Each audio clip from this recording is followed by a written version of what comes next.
Hey, hey, teach me how to DBQ. Hey, hey, teach me how to DBQ. Welcome back to the second video on the DBQ. In the first video, we discussed how to read and analyze the prompt, and then how to also read and annotate the various documents.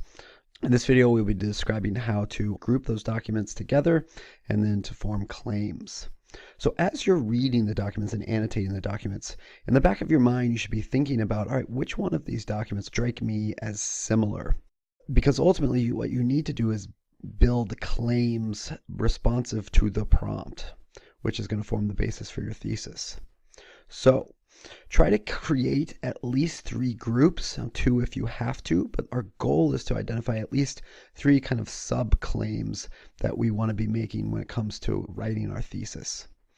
So I like to do this by breaking it down on my piece of paper and just drawing 3 little boxes where I've identified the various documents that I believe share kind of common characteristics that will allow me to form a claim. So you want to place all the documents into groups. Now, I say all. Now, you don't have to use all of the documents. If there's one that you're really struggling with, you can kind of take that document out. However, you're running the risk of, by only choosing to do 6 documents, you have to nail all 6, because if you misread or misinterpret one of the 6 documents and you only correctly use 5 of them in your essay, then you only get 1 point. Whereas if you correctly use and identify 6 documents, you get 2 points. So I'm going to encourage you at least to take a shot at placing all of the documents into the various groups. So let's just, for purposes of illustration, just randomly assign some documents to each of these 3 groups.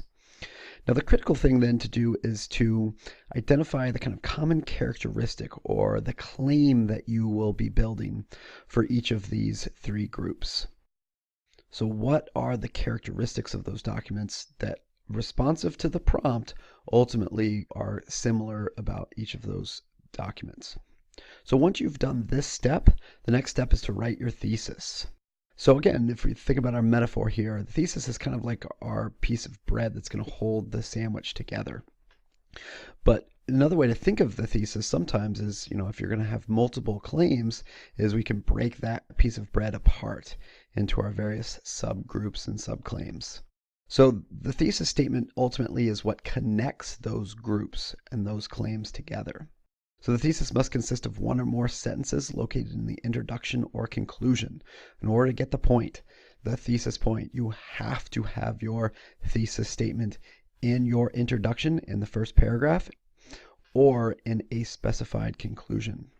Now, what kind of words are good to use when writing a thesis? The word because is a great word because it shows a level of analysis and a level of higher order critical thinking. Other important words that ultimately allow you to tie these claims together are transition and connection words like while, however, although, both, or by contrast. So those are going to be those connection or transition words that we are going to use in our thesis. So let's look back at our prompt. Evaluate the extent to which the spread of Buddhism transformed Chinese beliefs between 350 CE and 900 CE. Well, here's what the rubric says specifically about the thesis point. So to get the thesis point, you have to respond to the prompt with a historically defensible thesis or claim that establishes a line of reasoning. So let's take a look at an example thesis and decide whether we think it meets this threshold. So example 1, the spread of Buddhism transformed Chinese beliefs significantly. Do we think that satisfies this requirement? Is this a historically defensible claim that establishes a line of reasoning? Hopefully you said no.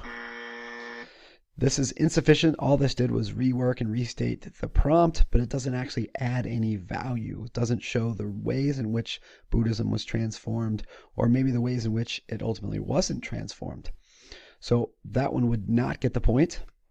Here's a second example. The spread of Buddhism transformed Chinese beliefs because some people liked it and some people didn't. Hopefully, with this one as well, I think that this also would not meet the threshold, because there really is no historically defensible claim here. I mean, whenever you are dealing with anything, obviously some people are probably going to like it, some people are not going to like it. So there's not really sufficient specificity and clarity in your claim. All right, so let's look at a third example. So this one is more of a template, kind of an example. So it says the spread of Buddhism transformed Chinese beliefs because it.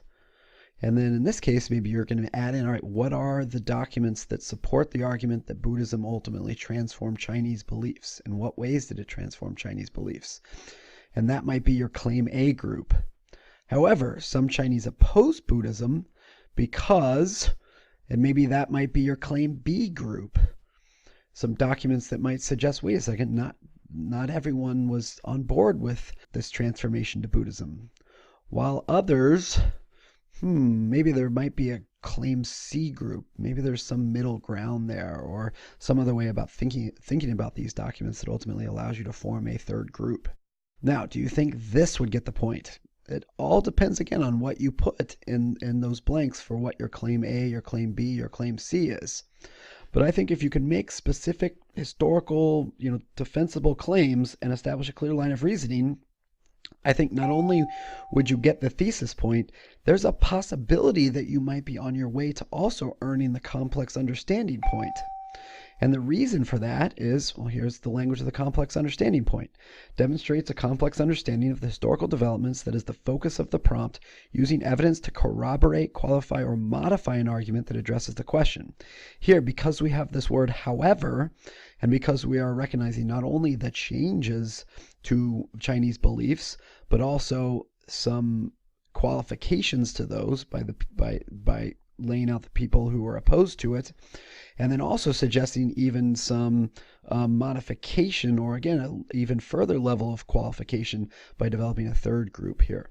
So again, this all depends on how well you lay out this argument in the course of your whole essay, whether or not you might get this second complex understanding point. But I think certainly this type of structure for a thesis would hopefully get you well on your way to earning that second point. So the thesis is not the first thing that goes in your essay. The first thing that's supposed to go in your essay is contextualization. So you need to start your first paragraph, your introductory paragraph, with contextualization, and that's worth 1 point. For me, one way that I can maybe get around this problem is I'm reading the documents, as I'm generating the thesis. I want to write my thesis first. So a strategy for that might be for you to start your thesis halfway or even 3/4 of the way down the page. So start your thesis here, and then you can write your thesis first. Then you can go back after you've written your thesis, and notice I didn't indent when I started my thesis. You can go back and you can indent at the very top, and then you can write your contextualization here.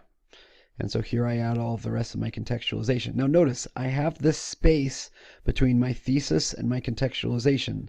Might that space present a problem? The answer is yes. Why? Your thesis has to be in the introductory or first paragraph. And so in order to make it clear that your thesis is in your introductory or first paragraph, I recommend that you draw arrows clearly showing that your thesis is supposed to be part of this first paragraph. Then what I would do is I would start my first body paragraph by skipping a line or two and then indenting that paragraph as well. So what is contextualization? Let's look at an example. So here is a bottle of organic tomato mushroom sauce that was produced by Middle Earth Organics Company. And they had a line of sauces, and they chose these various Renaissance paintings to advertise their sauce. And when you look at this particular image, and you look at her face, I'm just curious kind of what strikes you, or what do you think this person is thinking about or wondering about? I mean, she seems to be kind of deep in thought. So if we understand the broader context of this image, this is actually the painting from which this particular woman was taken. And we can see the woman here cutting the head off. And now, as a result of looking at it in terms of the broader context, ultimately that might change the way in which you view her emotional state, what she's thinking about at the time. So context matters. Contextualization ultimately situates the argument within the broader historical events, developments, or the processes of the time period. It ultimately zooms out from the specific argument that you are about to focus on, and instead gets the reader up to speed. It sets the stage for the argument that you're trying to make. One way to think about this is it's kind of like the crawl at the beginning of the Star Wars movie, right? If you've never seen any of the Star Wars movie, you can still kind of enjoy the individual movies by just getting up to speed by reading that Star Wars crawl at the beginning of the movie. So contextualization should be at least 3 quality sentences. 3 quality sentences at a minimum. It can't just be like a mere reference. It has to be of sufficient length and sufficient quality. And so for me, I think the rule of thumb should be at least 3 quality sentences that sets the stage for what your argument is going to be. And ultimately, hopefully, you're developing some kind of a transition in that last sentence between your contextualization and your thesis. So let's think about what might count as proper contextualization. So here we have our prompt.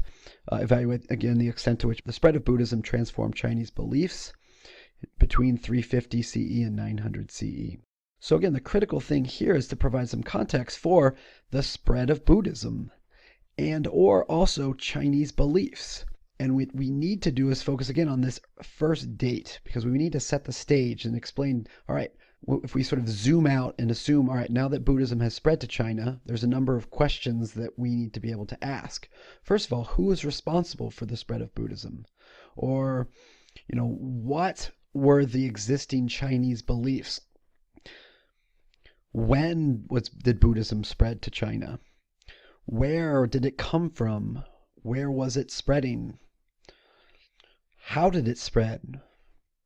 Why ultimately does it spread? What's the reason why the Chinese may have been so willing to adopt this new religion? And so all of these are the critical questions that hopefully you can answer. And in doing so, we'll be providing some context for actually getting into your essay when you're discussing instead and focusing on the transformation of Chinese beliefs as a result of the spread of Buddhism. All right, so that's how you write the introductory paragraph with both the contextualization and the thesis. In the next video, we will pick up on how to write the body paragraphs. Thanks for watching. Hey, hey, teach me how to DBQ. Hey, hey, teach me how to DBQ. Welcome back to the second video on the DBQ. In the first video, we discussed how to read and analyze the prompt, and then how to also read and annotate the various documents. In this video, we'll be describing how to group those documents. The risk of, by only choosing to do 6 documents, you have to nail all 6, because if you misread or misinterpret one of the 6 documents and you only correctly use 5 of them in your essay, then you only get 1 point. Whereas if you correctly use and identify 6 documents, you get 2 points. So I'm going to encourage you at least to take a shot at placing all of the documents into the various groups. So let's just claims that we want to be making when it comes to writing our thesis. So I like to do this by breaking it down on my piece of paper and just drawing 3 little boxes where I've identified the various documents that I believe share kind of common characteristics that will allow me to form a claim. So you want to place all the documents into groups. Now, I say all. Now, you don't have to use all of the documents. If there's one that you're really struggling with, you can kind of take that document out. However, you run for purposes of illustration, just randomly assign some documents to each of these 3 groups. Now, the critical thing then to do is to identify the kind of common characteristic or the claim that you will be building for each of these 3 groups. So what are the characteristics of those documents that, responsive to the prompt, ultimately are similar about each of those documents? So once you've done this step, documents together and then to form claims. So as you're reading the documents and annotating the documents, in the back of your mind, you should be thinking about, all right, which one of these documents strike me as similar? Because ultimately, what you need to do is build claims responsive to the prompt, which is going to form the basis for your thesis. So try to create at least 3 groups, 2 if you have to, but our goal is to identify at least 3 kind of sub